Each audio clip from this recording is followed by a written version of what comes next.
आपका हमारे चैनल पर स्वागत है। अमृत भारत स्टेशन की कड़ी में पिस्का रेलवे स्टेशन जुट गया है। आज 508 रेलवे स्टेशनों का ऑनलाइन शिलान्यास माननीय प्रधानमंत्री श्री नरेंद्र मोदी जी ने किया।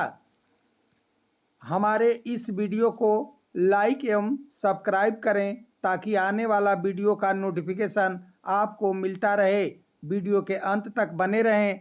अपने देश के ताकत का अंदाज़ा लगने जा रहा है कि हमारा देश किस गति से आगे बढ़ रहा है।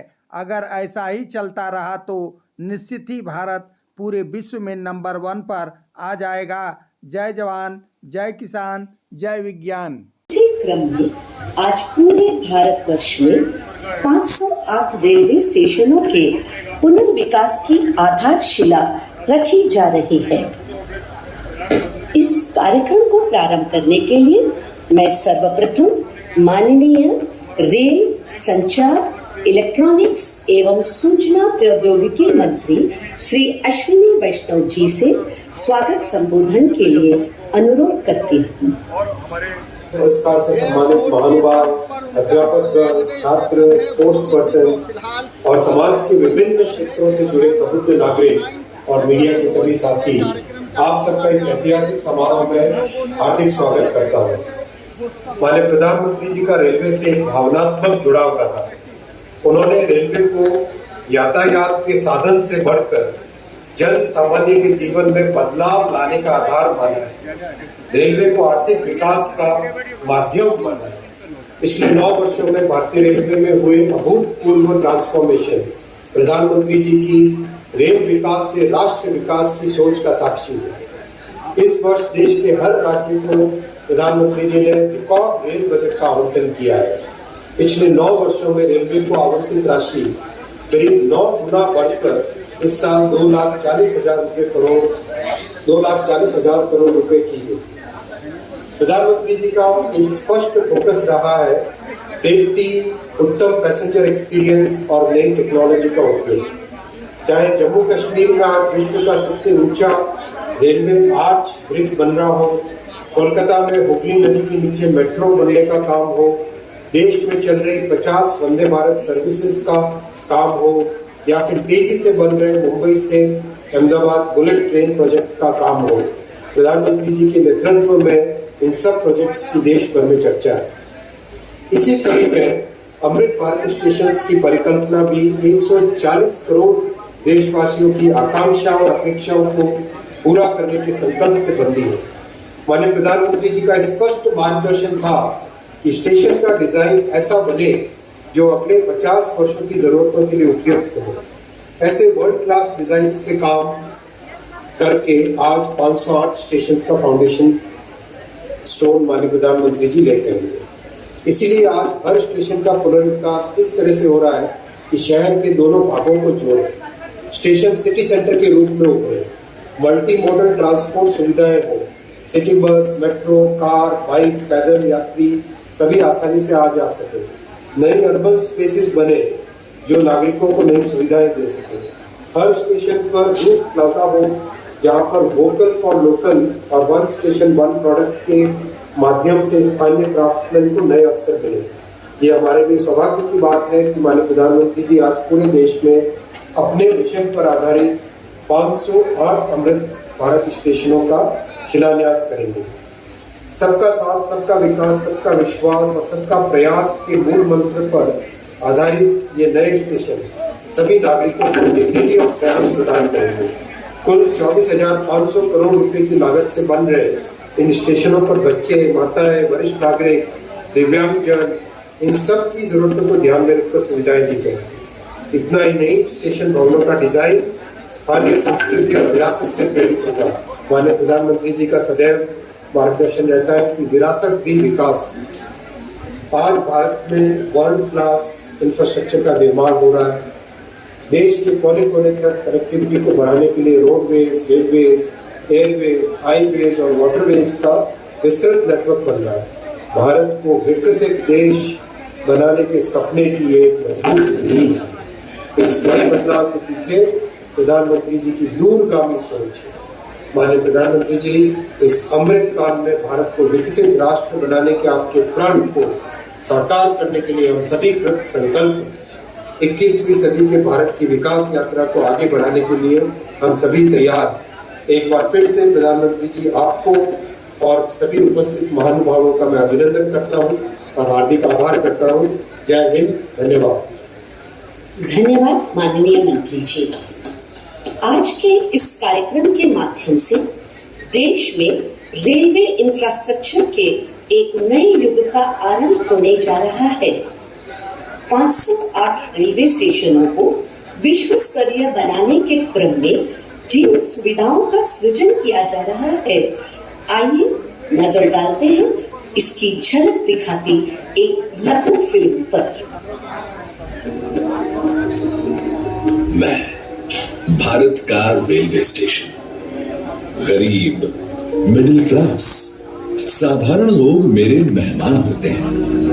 मैं सबके लिए सोचता हूं, लेकिन अंग्रेजों के जमाने से मेरे लिए सोच गरीब ही होती थी। अब गरीब लोग धक्के नहीं खाएंगे तो और कौन खाएगा? गरीब थोड़े ही एसी की हवा खाएगा, वो तो लंबी सीढ़ियां चढ़ेगा, अपने बुजुर्ग माँ बाप को भी कष्ट से चढ़ाएगा। साधारण आदमी कहाँ एयरपोर्ट से सुविधा पाएगा? भले मैं देश की अर्थव्यवस्था का बहुत बड़ा इंजन हूं, लेकिन मॉडर्न बड़ा इंफ्रास्ट्रक्चर तो बड़े लोगों के लिए बनेगा। देश का साधारण आदमी तो स्टेशनों पर पार्किंग से लेकर हर चीज के लिए धक्के ही खाएगा। चलो मान लो रेलवे स्टेशनों का उत्थान भी होगा, तो वो भी केवल मुंबई दिल्ली में होगा। कहां छोटे शहरों के स्टेशनों का नंबर लगेगा? भारत के रेलवे स्टेशनों की ये कड़वी हकीकत होती थी, पर इस स्थिति को बदलने का बीड़ा उठाया हमारे प्रधानमंत्री नरेंद्र मोदी जी ने। स्वयं बचपन में रेलवे स्टेशन पर चाय बेचकर पिता का हाथ बटाने वाले बालक ने देश के हर आम नागरिक के लिए एक बड़ा सपना देखा, भारत के रेलवे स्टेशनों की काया पलट का। देश के 3 रेलवे स्टेशनों को बदलकर ये यात्रियों के सामने नए भारत की संकल्प शक्ति दिखा चुके हैं। गांधीनगर का कैपिटल स्टेशन, भोपाल का रानी कमलापति स्टेशन और बेंगलुरु का सर एम विश्वेश्वरैया स्टेशन। इसी राह पर पूरे देश के 508 रेलवे स्टेशनों का पुनर्विकास होने जा रहा है। देखिए इस नक्शे को। देश भर में आकांक्षाओं तक पहुंचेगी ये क्रांति, जो कि प्रेरणा होगी अमृत काल में हर क्षेत्र के बाकी स्टेशनों के लिए। इसीलिए प्रधानमंत्री जी ने अमृत काल में नए भारत के सपने को नाम दिया है अमृत भारत स्टेशन। भारत की महानता, समानता और आधुनिकता का प्रतीक। सपना बड़ा तो फंड भी बड़ा। जो रेलवे बजट 2014 में 65,000 करोड़ का हुआ करता था, वो आज है 2,40,000 करोड़ का, जिसमें से 508 स्टेशनों के पुनर्विकास के लिए दिए जा रहे हैं लगभग 25,000 करोड़। लक्ष्य यही है कि सामान्य यात्रियों को बेहतर सुविधा मिले, काम के लिए आना जाना आसान हो। पता है, अन्य देशों की तरह हमारे देश के रेलवे स्टेशन केवल रेलवे स्टेशन नहीं होते। यहाँ इमोशन भी है, यादें भी, ठिठोलियां भी और राहत भी। सांस्कृतिक आदान प्रदान के केंद्र भी होते हैं हमारे स्टेशन। इतनी महान संस्कृति एवं वास्तुकला को अब प्रदर्शित करेंगे हमारे नए अमृत रेलवे स्टेशन, ताकि यहाँ खींचे जाने वाली हर सेल्फी के साथ भारत और जुड़े और जिए और खिले। ऐसे शानदार स्टेशन पहले लोग विदेशों में ही देखते थे। अब भारत में भी ऐसे स्टेशन बन रहे हैं। तो अब हमारे स्टेशन होंगे जानदार भी और शानदार भी। यहाँ एयरपोर्ट्स की तरह मल्टी लेवल पार्किंग होगी, प्रवेश निकास के अलग अलग द्वार होंगे। यहाँ सुंदर एग्जीक्यूटिव लॉन्च, यात्री प्रतीक्षालय होंगे। यहाँ सीसीटीवी से निगरानी होगी, फ्री वाईफाई होगा। और सोचिए, लिफ्ट और एस्केलेटर से कितने बुजुर्गों, दिव्यांगों की यात्रा सुखद होगी। अब दिव्यांगों की सुविधा के लिए हमारे स्टेशनों पर ब्रेल लिपि वाले साइनेज भी होंगे। पर्यावरण को भी पीछे नहीं छोड़ेंगे हमारे अमृत स्टेशन। ये सभी इमारतें बनेंगी ग्रीन बिल्डिंग मापदंडों के अनुसार और समुचित प्रकाश व्यवस्था से युक्त होंगे स्टेशन। और सभी स्टेशनों में दोनों ओर सुनिश्चित की जाएगी कनेक्टिविटी। ये नए विकसित स्टेशन सिर्फ स्टेशनों को ही नहीं, पूरे शहर को मॉडर्न इंफ्रास्ट्रक्चर देंगे। ये स्टेशन सिर्फ रेलवे की सुविधाओं तक सीमित नहीं रहेगा, बल्कि ये मल्टी मॉडल कनेक्टिविटी का भी हब होगा। यानी बस हो, मेट्रो हो, टैक्सी हो, ऑटो हो, यातायात के हर साधन यहाँ एक ही छत के नीचे कनेक्टेड होंगे। यात्रियों की सुविधा और बेहतर मार्गदर्शन के लिए एक समान साइनेज लगाए जाएंगे। अमृत स्टेशन आइकॉनिक स्ट्रक्चर के साथ सिटी सेंटर भी बनेंगे। यहाँ होंगे भव्य रूफ प्लाजा, शॉपिंग कॉम्प्लेक्सेस, बच्चों के लिए गेमिंग जोन, फूड कोर्ट्स। अमृत स्टेशन के जरिए ये सारी खुशियां और सुविधाएं छोटे शहरों के लोगों का भी अधिकार होंगी। प्रधानमंत्री जी के परिश्रम पर देश के विश्वास का प्रतीक अमृत भारत स्टेशन। आज का भारत जो ठानता है वो कर दिखाता है। उस आत्मविश्वास का प्रतीक अमृत भारत स्टेशन। भारत की महानता, समानता और आधुनिकता का प्रतीक अमृत भारत स्टेशन। जय हिंद।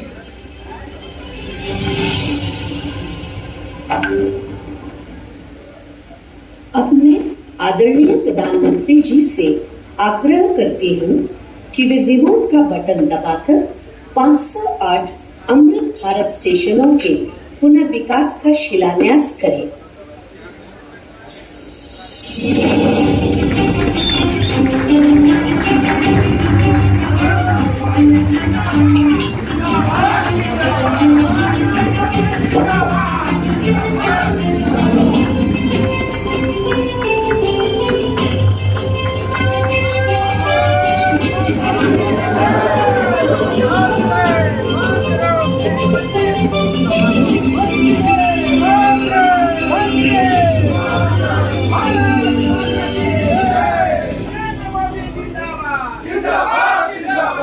मैं आदरणीय प्रधानमंत्री जी से विनम्र निवेदन करती हूँ कि इस ऐतिहासिक अवसर पर अपने प्रेरणादायी उद्बोधन से हम सभी का मार्गदर्शन करें।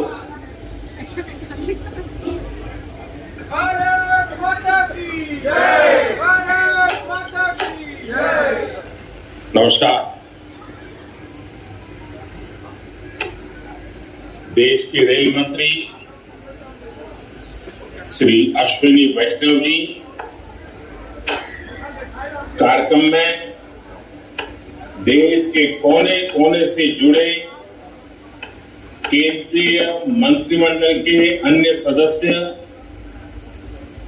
विभिन्न राज्यों के गवर्नर, मुख्यमंत्रीगण, राज्य मंत्रिमंडल के मंत्री श्री, सांसदगण, विधायकगण, अन्य सभी महानुभाव और मेरे प्यारे भाइयों और बहनों, विकसित होने के लक्ष्य की तरफ कदम बढ़ा रहा भारत अपने अमृत काल के प्रारंभ में नई ऊर्जा है, नई प्रेरणा है, नए संकल्प है। इसी आलोक में आज भारतीय रेल के इतिहास में भी एक नए अध्याय की शुरुआत हो रही है। भारत के करीब 1300 प्रमुख रेलवे स्टेशन अब अमृत भारत रेलवे स्टेशन के तौर पर विकसित किए जाएंगे, उनका पुनर्विकास हो, आधुनिकता के साथ हो। इसमें से आज 508 अमृत भारत स्टेशनों के पुनर्निर्माण का काम शुरू हो रहा है और इन 508 अमृत भारत स्टेशन के नवनिर्माण पर करीब 25,000 करोड़ रुपए खर्च किए जाएंगे। आप कल्पना कर सकते हैं, ये देश के इंफ्रास्ट्रक्चर के लिए, रेलवे के लिए और सबसे बड़ी बात है मेरे देश के सामान्य नागरिकों के लिए ये कितना बड़ा अभियान होने वाला है। इसका लाभ देश के लगभग सभी राज्यों को मिलेगा। जैसे यूपी में इसके लिए करीब 4,500 करोड़ रुपए के खर्च से 55 अमृत स्टेशन को विकसित किया है।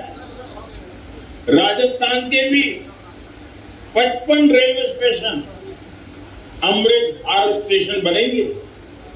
एमपी में 1,000 करोड़ रुपए के खर्च से 34 स्टेशन का कायाकल्प होने वाला है।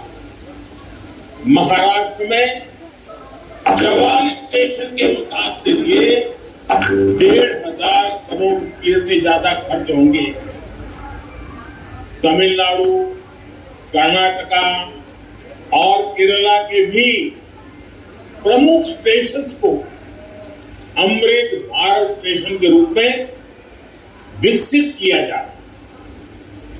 मैं अमृत काल के प्रारंभ में इस ऐतिहासिक अभियान के लिए रेल मंत्रालय की सराहना करता हूं और सभी देशवासियों को बधाई देता हूं। साथियों, आज पूरी दुनिया की दृष्टि भारत पर है। वैश्विक स्तर पर भारत की साख बढ़ी है। भारत को लेकर दुनिया का रवैया बदला है और इसकी दो प्रमुख बातें हैं, दो मुख्य वजह हैं। पहली, आप देशवासी, भारत के लोगों ने करीब 3 दशक बाद, 30 साल बाद देश में पूर्ण बहुमत की सरकार बनाई। वो पहली वजह। और दूसरी वजह है, पूर्ण बहुमत की सरकार ने उसी स्पष्टता के साथ जनता जनार्दन की उनकी भावना का आदर करते हुए बड़े बड़े निर्णय लिए, चुनौतियों के स्थायी समाधान के लिए अविरत काम किया। आज भारतीय रेलवे भी इसका प्रतीक बन चुकी है।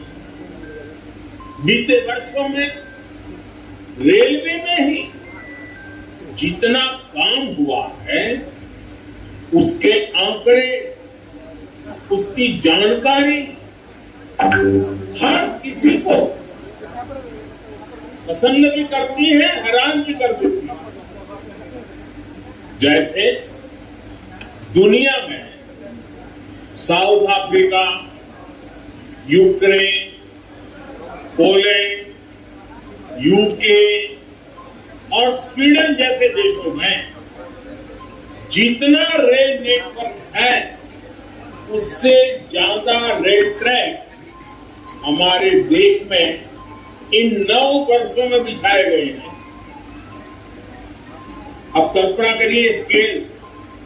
साउथ कोरिया न्यूजीलैंड और ऑस्ट्रेलिया जैसे देशों का जितना रेल नेटवर्क है उससे ज्यादा ट्रैक भारत ने अकेले पिछले साल बनाए हैं।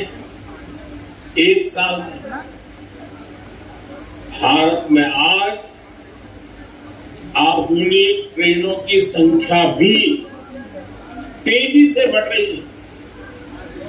आज देश का लक्ष्य है कि रेलवे की यात्रा हर यात्री की, हर नागरिक की सुलभ भी हो और सुखद भी हो। अब ट्रेन से लेकर स्टेशन तक आपको एक बेहतर, एक उम्दा से उम्दा एक्सपीरियंस देने का प्रयास है। प्लेटफॉर्म पर बैठने के लिए बेहतर सीटें लग रही हैं, अच्छे वेटिंग रूम बनाए जा रहे हैं। आज देश के हजारों रेलवे स्टेशनों पर मुफ्त वाईफाई की सुविधा है। हमने देखा है इस मुफ्त इंटरनेट का कितने ही युवाओं ने लाभ उठाया।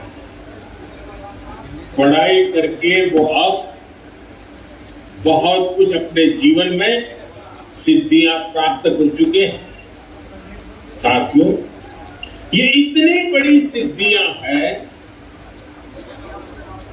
जिस प्रकार से रेलवे में काम हुआ है, किसी भी पीएम का मन कर जाएगा कि इनका जिक्र 15 अगस्त को लाल किले से करें। और जब 15 अगस्त सामने है तो मन बहुत ही लालायित होता है कि उसी दिन इसकी चर्चा करूं। लेकिन आज इतना विराट आयोजन हो रहा है, देश के कोने कोने से लोग जुड़े हैं, इसलिए मैं अभी ही इस बात पर इतने विस्तार से चर्चा कर रहा हूं। साथियों, रेलवे को हमारे देश की लाइफलाइन कहा जाता है, लेकिन इसके साथ ही हमारे शहरों की पहचान भी शहर के रेलवे स्टेशन से जुड़ी होती है। समय के साथ ये रेलवे स्टेशन अब हार्ट ऑफ द सिटी बन गए। शहर की सारी प्रमुख गतिविधियां रेलवे स्टेशनों के आसपास ही होती है। इसलिए आज बहुत आवश्यक है कि हमारे रेलवे स्टेशनों को नए आधुनिक स्वरूप में ढाला जाए। रेलवे की जगह का ऑप्टिमम यूटिलाइजेशन किया जाए। साथियों, जब देश में इतने सारे नए आधुनिक स्टेशन बनेंगे तो उससे विकास को लेकर एक नया माहौल भी बनेगा। देशी विदेशी कोई भी पर्यटक जब ट्रेन से इन आधुनिक स्टेशनों पर पहुंचेगा तो राज्य की, आपके शहर की पहली तस्वीर उसे जरूर प्रभावित करेगी। वो यादगार बन जाए। आधुनिक सेवाओं के कारण पर्यटन को बढ़ावा मिलेगा। स्टेशन के आसपास अच्छी व्यवस्थाएं होने से आर्थिक गतिविधियों को भी बढ़ावा मिलेगा। सरकार ने स्टेशनों को शहर और राज्यों की पहचान से जोड़ने के लिए वन स्टेशन वन प्रोडक्ट योजना भी शुरू की है। इससे पूरे इलाके के लोगों, कामगारों और कारीगरों फायदा होगा। साथ ही जिले की ब्रांडिंग भी होगी। साथियों, आजादी के अमृत काल में देश ने अपनी विरासत पर गर्व का भी संकल्प लिया। ये अमृत रेलवे स्टेशन उसके भी प्रतीक बनेंगे, हमें गर्व से भर देंगे। इन स्टेशंस में देश की संस्कृति और स्थानीय विरासत की झलक दिखेगी। जैसे जयपुर रेलवे स्टेशन में हवा महल, आमेर फोर्ट जैसी राजस्थान की धरोहरों की झलक होगी। जम्मू कश्मीर का जम्मू तवी रेलवे स्टेशन प्रसिद्ध रघुनाथ मंदिर से प्रेरित होगा। नागालैंड के दिमापुर स्टेशन पर वहां की 16 जनजातियों की लोकल वास्तुकला दिखाई देगी। हर अमृत स्टेशन शहर की आधुनिक आकांक्षाओं और प्राचीन विरासत का प्रतीक बनेगा। देश के विभिन्न ऐतिहासिक स्थलों और तीर्थ स्थानों को जोड़ने के लिए इन दिनों देश में एक भारत गौरव यात्रा ट्रेन, भारत गौरव टूरिस्ट ट्रेन भी चल रही है। शायद आपके ध्यान में आया होगा, उसको भी मजबूती दी जा रही है। साथियों, किसी भी व्यवस्था को ट्रांसफॉर्म करने के लिए जरूरी होता है कि हम उसके पोटेंशियल को पहचानें। भारतीय रेल में तो ग्रोथ को रफ्तार देने का अपार पोटेंशियल है। इसी सोच के साथ बीते 9 वर्ष हमने रेल में रिकॉर्ड इन्वेस्टमेंट किया। इस साल के रेलवे को 2.5 लाख करोड़ रुपए से ज्यादा का बजट दिया गया है। ये बजट 2014 की तुलना में 5 गुना ज्यादा है। आज एक होलिस्टिक सोच के साथ रेलवे के समग्र विकास के लिए काम हो रहा है। इन 9 वर्षों में लोकोमोटिव उत्पादन में भी 9 गुना की वृद्धि हुई है। आज देश में पहले की अपेक्षा 13 गुना ज्यादा HLB कोच बन रहे हैं। साथियों, नॉर्थ ईस्ट में रेलवे के विस्तार को भी हमारी सरकार ने प्राथमिकता दी। पहले के मुकाबले 3 गुना ज्यादा हो रही है। साथियों, पिछले 9 वर्षों 2200 किलोमीटर डेडिकेटेड फ्रेट कॉरिडोर भी बनाए गए हैं। इसकी वजह से माल गाड़ियों के ट्रेवल टाइम में काफी कमी आई है।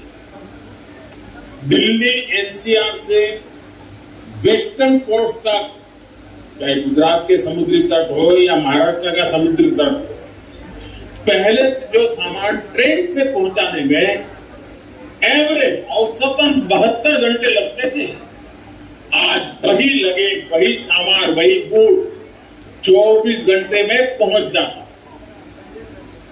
ऐसे ही दूसरे रूट्स पर भी टाइम में 40% की कमी आई है। ट्रेवल टाइम में कमी आने का मतलब है कि मालगाड़ियों की गति बढ़ी है और सामान भी अब ज्यादा तेजी से पहुंच रहा है। इसका बड़ा लाभ हमारे उद्यमियों, कारोबारियों और खास करके हमारे किसान भाई बहनों को हो रहा है। हमारी फल सब्जियां अब ज्यादा तेजी से देश के एक कोने से दूसरे कोने तक जा रही है।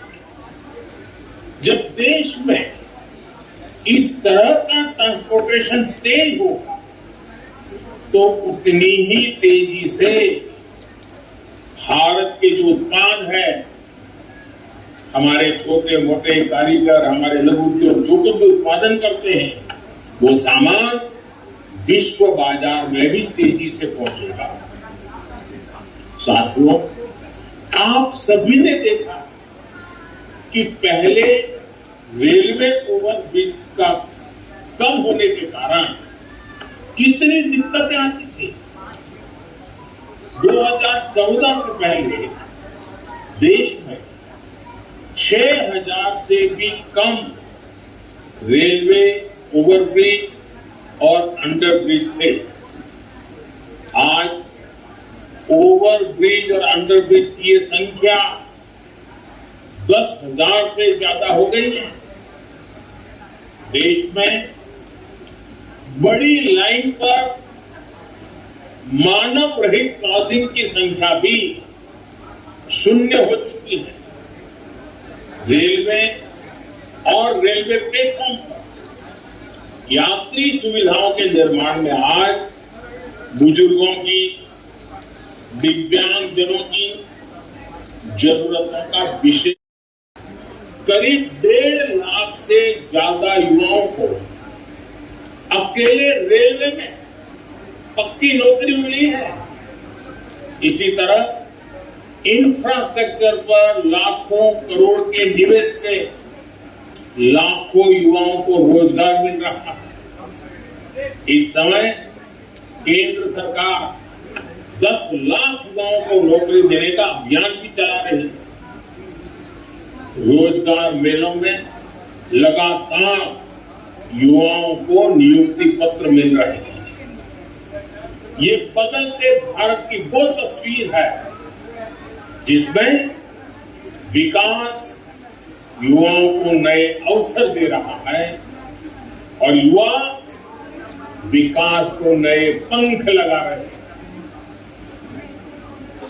साथियों, आज इस कार्यक्रम में बहुत सारे स्वतंत्रता सेनानी हमें आशीर्वाद देने के लिए उपस्थित हैं। कई पद्म सम्मान प्राप्त महानुभाव भी इस कार्यक्रम की शोभा बढ़ा रहे हैं। हर भारतीय के लिए अगस्त महीना बहुत विशेष महीना होता है। ये महीना क्रांति का महीना, कृतज्ञता का महीना, कर्तव्य भावना का माह है। अगस्त में कितने ही ऐतिहासिक दिवस आते हैं जिन्होंने भारत के इतिहास को नई दिशा दी और आज भी हमें प्रेरित करते हैं। कल 7 अगस्त को पूरा देश स्वदेशी आंदोलन को समर्पित नेशनल हैंडलूम डे मनाएगा। 7 अगस्त की ये तारीख हर भारतीय के लिए वोकल फॉर लोकल होने के संकल्प को दोहराने का है। कुछ ही दिनों बाद गणेश चतुर्थी का पवित्र पर्व भी आने वाला है। हमें अभी से इको फ्रेंडली गणेश चतुर्थी की तरफ जाना है। हम कोशिश करें कि गणपति बप्पा की प्रतिमाएं इको फ्रेंडली मटेरियल की बनी हो। एक वर्ष हमारे स्थानीय कारीगर, हमारे हस्तशिल्पियों और हमारे छोटे उद्यमियों के बनाए उत्पादों को खरीदने की प्रेरणा देगा। साथियों, 7 तारीख के एक दिन बाद 9 अगस्त आ रही है। 9 अगस्त वो तारीख है जब ऐतिहासिक क्विट इंडिया मूवमेंट की शुरुआत हुई। महात्मा गांधी ने मंत्र दिया था और क्विट इंडिया मूवमेंट के स्वतंत्रता की तरफ भारत के कदमों में नई ऊर्जा पैदा कर दी थी। इसी से प्रेरित होकर आज पूरा देश हर बुराई के लिए कह रहा है क्विट इंडिया। चारों तरफ एक ही गूंज है, करप्शन क्विट इंडिया, यानी भ्रष्टाचार इंडिया छोड़ो, डायनेस्टी क्विट इंडिया, यानी परिवारवाद इंडिया छोड़ो, अपीसमेंट क्विट इंडिया, यानी तुष्टीकरण इंडिया छोड़ो। साथियों, उसके बाद 15 अगस्त की पूर्व संध्या, 14 अगस्त का विभाजन विभीषिका स्मरण दिवस, जब मां भारती के 2 टुकड़े हो गए। एक ऐसा दिन है जो हर भारतीय की आंखों को नम कर देता। ये उन अनगिनत लोगों को याद करने का दिन है जिन्होंने भारत के बंटवारे की बड़ी कीमत चुकाई। ये उन परिवारों के प्रति एकजुटता को दिखाने का, जिन्होंने अपना सब कुछ खो दिया और फिर भी साहस के साथ मां भारती के लिए अपनी श्रद्धा को लेते हुए जीवन को पटरी पर लेने के लिए जूझते रहे। आज ये अपने परिवार, अपने देश के हित में, देश के विकास में महत्वपूर्ण योगदान दे रहे हैं। और साथियों, 14 अगस्त विभाजन विभीषिका दिवस, मां भारती के टुकड़ों का वो दिन हमें भविष्य में मां भारती को एक रखने की जिम्मेवारी भी देता है। अब इस देश को किसी भी तरह से कोई नुकसान न हो पाए, ये संकल्प करने का समय भी ये विभाजन विभीषिका दिवस 14 अगस्त है। साथियों, देश का हर बच्चा, बुजुर्ग, सब कोई 15 अगस्त का इंतजार करता है। और हमारा 15 अगस्त, हमारा स्वतंत्रता दिवस, हमारे तिरंगे और हमारे राष्ट्र की प्रगति के प्रति हमारी प्रतिबद्धता को दोहराने का समय है। पिछले साल की तरह ही इस बार भी हमें हर घर तिरंगा फहराना, हर घर तिरंगा, हर दिल तिरंगा, हर मन तिरंगा, हर मकसद तिरंगा, हर सपना तिरंगा, हर संकल्प तिरंगा। मैं देख रहा हूं कि अनेक साथी आजकल सोशल मीडिया पर अपनी तिरंगे वाली डीपी अपडेट कर रहे हैं। हर घर तिरंगा के उद्घोष के साथ फ्लैग मार्च भी निकाल रहे हैं। मैं आज सभी देशवासियों से, विशेष रूप से युवाओं को, हर घर तिरंगे इस आंदोलन से जुड़ने का और इसका प्रचार प्रसार करने का भी आग्रह करता है। साथियों, लंबे समय तक हमारे देश के लोग यही सोचते थे कि वो जो टैक्स चुका रहे हैं उसका कोई मतलब नहीं है। उन्हें लगता था कि उनकी मेहनत से कमाए हुए पैसों को भ्रष्टाचार में उड़ा दिया जाएगा। लेकिन हमारी सरकार ने इस धारणा को बदल दिया। आज लोगों को महसूस होता है कि उनके पैसे का पाई पाई का उपयोग राष्ट्र के निर्माण में हो रहा है। सुविधाएं बढ़ रही हैं, ईज ऑफ लिविंग बढ़ रही है। जो मुसीबतें आपको झेलनी पड़ी वो आपके बच्चों को झेलनी न पड़े, उसके लिए दिन रात काम हो रहा है।